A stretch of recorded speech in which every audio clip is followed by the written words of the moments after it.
Grand Seiko 9F movements are quartz for the mechanical watch guy.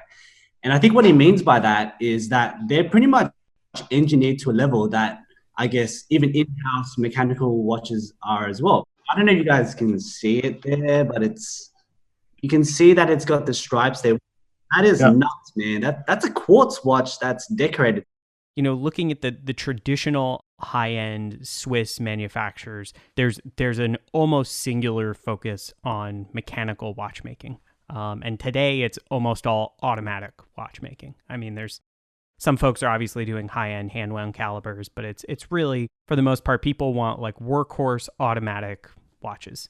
Grand Seiko clearly doesn't think that's the only option. They think there can be great quartz watches, and they've really invested heavily in spring drive.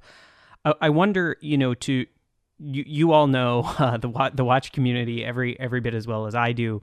And to say that there's a bit of snobbery around the idea of traditional mechanical watchmaking might be an understatement. But I wonder how, when you're talking to other watch enthusiasts, maybe you help explain the appeal of spring drive or the place for a high-end quartz watch when maybe some other collectors kind of turn their noses up at the idea of a non-traditional mechanical watch.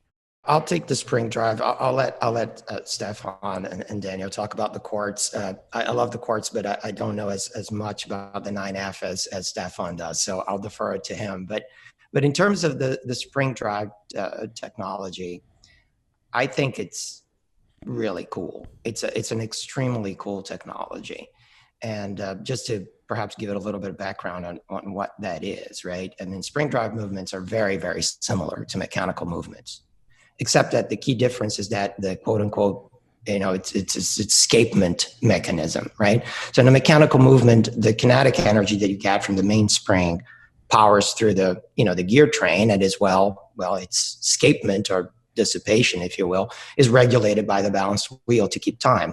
I mean, we know that all of us watch geeks kind of know that. But in the spring drive calibers, that rotational motion of the mainspring powers the movement, right? But then there's a system that uses a stator and a coil and rotor functions, and it works as an electromagnetic, call it brake. And as that brake is applied, energy or electric rather than kinetic power is generated. It's just like a hybrid car, for example. And so it is this kind of electric energy that is subsequently used to power the integrated circuit and the quartz oscillator. And then the quartz generates a frequency, which is then communicated to the glide wheel, which is the escapement of the SD or the spring drive. And that glide wheel is what allows the time, the watch to keep time. And the frequency there translates into, just to get technical, since we're all geeks, 8 revolutions of the glide wheel per second. So, and the power to activate that, is 0.025 microwatt. That's less than 1/10 of the power consumption of a regular quartz watch. Like, so it's really amazing. When it comes to quartz, I mean, if precision is key for you, then I think there is nothing better than quartz, unless you go to atomic controlled or GPS controlled watches, but that's a little bit cheating. So quartz, you get something like plus minus 10 seconds a year, or even plus minus 5 from Grand Seiko, and you don't need more precision than that, I think. And the good thing now with the new 9F85 movement is that finally, again, Grand Seiko has a movement where you have a freely adjustable hour hand, which means that when you're traveling, you do not have to stop this high precision watch. You just pull it out, the crown out to the first step, and then you set the hour hand to the time zone you will be in.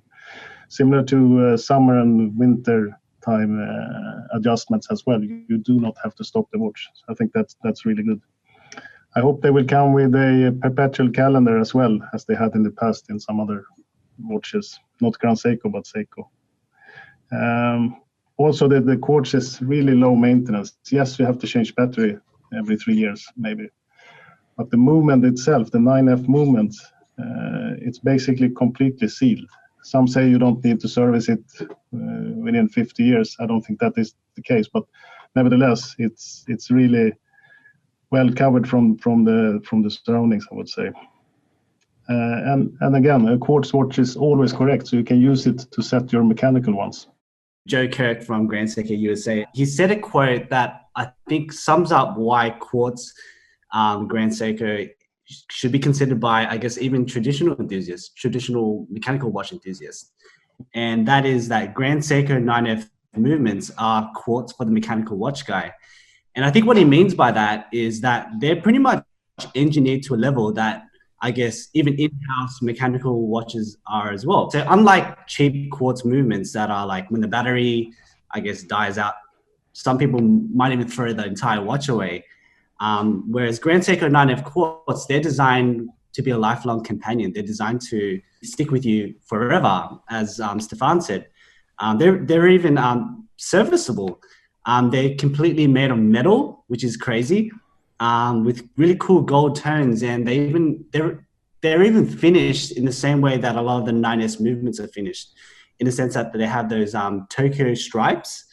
It's really cool. The annoying thing about I know that a lot of Grand Seiko fans that do collect the quartz as well do get annoyed that a lot of them are solid case backs, but there are some like there's the SBGV 238.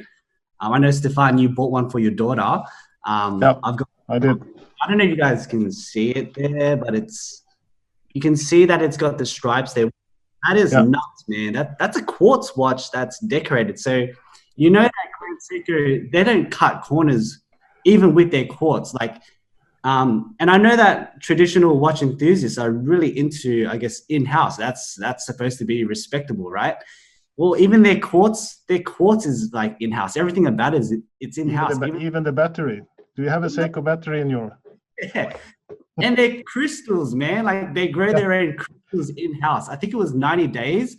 And it's like you're harvesting vegetables in a veggie patch. Like they're looking for the best crystal to pick so that they can pair it with the circuit? Sorry, man. I'm not really technical, but that I know that's what they do, and that's just mind-blowing. So I guess to sum it up, if that doesn't convince you to try out a quartz, then I don't think anyone can convince you. But for those of you who are curious, give it a go. And they're the most affordable range in the Grand Seiko lineup. Give it a go.